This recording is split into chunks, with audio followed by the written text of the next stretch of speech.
আসসালামু আলাইকুম। যাক, জীবনের প্রথম টাঙ্গাইল শহর প্লাস গ্রাম দুইটাই আর কি। শহর থেকে গ্রামে আসলাম।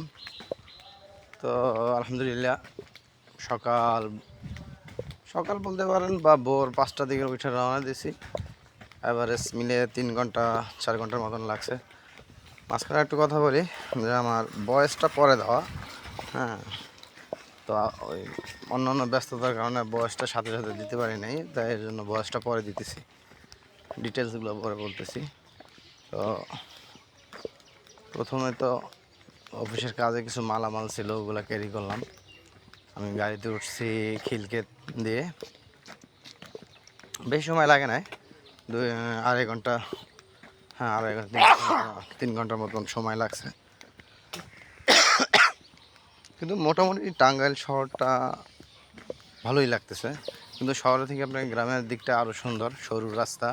হ্যাঁ, আমার এখানে কিছু কিছু ভিডিও করা আছে। হ্যাঁ, তো এখানে 3-4 দিন আছি। এখানে যদি দেখি, চেষ্টা করবো এখানে যদি কোনো পর্যটন কেন্দ্র থাকে বা দেখার মতন আশেপাশে কোনো এমন কোনো জায়গা থাকে, ওগুলো ভিডিও করে ছাড়বো ইনশাল্লাহ। আর দ্বিতীয়তে অনেক দিন ঘোরা হয় না, যে উসিলাই হোক একটু আসলাম ঘুরতে। অফিসের কাজও হইলো, আমার ঘোরাও হইলো। দেখ, আলহামদুলিল্লাহ, আল্লাহ তাআলা লাখ কোটি শুকরিয়া এমন একটা সুযোগ পাওয়ার জন্য। সবাই দোয়া করবেন।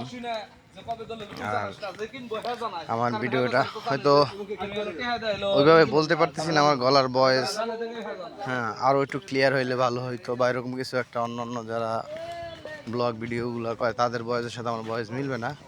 আমি আমার মতন করে করতেছি। হ্যাঁ, আচ্ছা, আপনারা দেখবেন, ভালো মন্দ হইলে কমেন্টস করবেন, মন্তব্য করবেন। ভালো হয় না আরও এইভাবে মানে ডেভেলপ হওয়ার জন্য যা যা বলা দরকার কমেন্টস একটু বলবেন আপনারা। তাহলে দেখা গেছে আমি এর থেকে আরও ভালো কিছু করার বা এর থেকে করার চেষ্টা করব। আপনারা কিছু মন্তব্য করবেন আশা করি ইনশাল্লাহ। আচ্ছা, দেখেন আস্তে আস্তে দেখেন টাঙ্গাইল শহরটা, যারা না আসছেন কোনো সময়, শহর গ্রাম যারা না আসছেন অন্তত তারা দেখেন। ধন্যবাদ, আসসালামু আলাইকুম।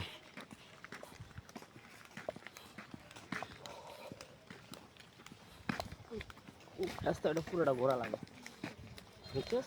হুম। আমার